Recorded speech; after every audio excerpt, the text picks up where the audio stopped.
नमस्कार। आज हम एक ऐसे ज्ञान की बात करने वाले हैं जो हजारों साल पुराना है, लेकिन आज की जिंदगी को देखने का नजरिया पूरी तरह से बदल सकता है। अष्टांग हृदयम नाम का एक प्राचीन ग्रंथ है। इसमें सेहत के कुछ ऐसे नियम दिए गए हैं जो आपको हैरान कर देंगे। तो चलिए आज इन छिपे हुए रहस्यों को जानते हैं। कभी सोचा है कि जो खाना हम इतने चाव से खाते हैं, हो सकता है वो हमारे शरीर के लिए एक धीमे जहर जैसा काम कर रहा हो? सुनने में यह सवाल थोड़ा अजीब लगेगा, है ना? पर हजारों साल पुराना ये ज्ञान कुछ इसी तरफ इशारा करता है। तो ये सारा ज्ञान आता कहाँ से है? ये आता है अष्टांग हृदयम नाम के एक बहुत ही महान ग्रंथ से। इसे लिखा था महान ऋषि वाग्भट ने। और जानते हैं, इसे आयुर्वेद के सबसे जरूरी ग्रंथों में से एक माना जाता है। कहते हैं इसमें स्वस्थ और लंबी जिंदगी के सारे राज छिपे हैं। तो चलिए सबसे पहले और सबसे जरूरी विषय पर आते हैं, हमारा खाना। ये ग्रंथ कुछ ऐसे फूड कॉम्बिनेशंस के बारे में बताता है जो शायद हम रोज ही खाते हैं, पर असल में हमारे लिए नुकसानदेह हो सकते हैं। आयुर्वेद में इसके लिए एक शब्द है विरुद्ध आहार। अब इसका मतलब क्या है? सीधा सा मतलब है ऐसे फूड कॉम्बिनेशंस जिनकी आपस में बिल्कुल नहीं बनती। जब इन्हें एक साथ खाया जाता है तो ये हमारे पाचन को गड़बड़ा सकते हैं और शरीर में जहरीले पदार्थ मतलब कि टॉक्सिन्स बना सकते हैं। अब देखिए, ये लिस्ट वाकई में बहुत दिलचस्प है। इसमें ऐसी चीजें हैं जो बहुत ही आम हैं, जैसे दूध के साथ मछली या फिर खट्टे फल और दूध। अरे, यहां तक कि घी और शहद को बराबर मात्रा में मिलाना, उसे भी विरुद्ध आहार माना गया है। सच में ये काफी चौंकाने वाली बात है।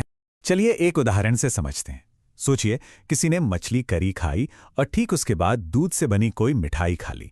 सुनने में तो बड़ा नॉर्मल लगता है ना, लेकिन अष्टांग हृदयम के हिसाब से यही कॉम्बिनेशन हमारी पाचन की शक्ति को कम कर सकता है और अगर ये लंबे समय तक चलता रहे तो बीमारियों को दावत दे सकता है। ठीक है, तो खाने की बात हो गई। अब सेहत के दूसरे स्तंभ पर चलते हैं, नींद। और हाँ, इसके बारे में भी कुछ बहुत ही खास नियम बताए गए हैं। तो पहला और सबसे बड़ा नियम यह है कि दिन में सोने से बचना चाहिए। ऐसा क्यों? क्योंकि माना जाता है कि दिन में सोने से हमारे शरीर की जो प्राकृतिक घड़ी है, जिसे हम बायोलॉजिकल क्लॉक कहते हैं, वो गड़बड़ा सकती है। लेकिन रुकिए, ये नियम सबके लिए एक जैसा नहीं है। इस ग्रंथ में साफ साफ बताया गया है कि कुछ लोग हैं जो दिन में सो सकते हैं, जैसे बहुत छोटे बच्चे, बुजुर्ग या वो लोग जो किसी मेहनत के काम से बहुत ज़्यादा थक गए हों, जैसे कि लंबी यात्रा या फिर गाने बजाने से। इससे पता चलता है कि ये नियम कितने सोचे समझे थे। मतलब हर किसी की ज़रूरत का ध्यान रखा गया था। तो मतलब सबसे ज़रूरी बात यह है कि नींद कितनी ज़्यादा ज़रूरी है। जैसा कि इस ग्रंथ में कहा भी गया है, गलत समय पर सोना या कम सोना या बहुत ज़्यादा सोना सुख और लंबी उम्र दोनों को नष्ट कर देता है। मतलब नींद की कमी या ज्यादती दोनों ही खुशी और जीवन दोनों को कम कर सकती है। अब हम तीसरे और शायद सबसे गहरे स्तंभ की ओर बढ़ते हैं। ये सिर्फ इस बारे में नहीं है कि हम क्या खाते हैं या कब सोते हैं। नहीं, ये जुड़ा है जीवन जीने के तरीके से। यहाँ पर ब्रह्मचर्य शब्द का जिक्र आता है और इसका मतलब अक्सर लोग गलत समझ लेते हैं। इसका मतलब सिर्फ शारीरिक संयम नहीं है, बल्कि ये अपनी सारी ऊर्जाओं का, चाहे वो शारीरिक हो, मानसिक हो या भावनात्मक, समझदारी से इस्तेमाल करना है। एक तरह से अपनी ऊर्जा को फालतू की चीजों में बर्बाद ना करने का तरीका है। तो फिर इसका असली मकसद क्या है? मकसद है अपनी अंदरूनी ताकत को बढ़ाना, अपनी जीवन शक्ति को बनाए रखना, ताकि एक लंबा, सेहतमंद और उद्देश्यपूर्ण जीवन जिया जा सके। ये कुछ ऐसा है जैसे अपनी एनर्जी को बचाकर उसे सही जगह पर लगाना। तो अब तक हमने 3 अलग-अलग चीजों पर बात की: खाना, नींद और हमारा आचरण। अब देखते हैं कि ये तीनों आपस में जुड़ते कैसे हैं।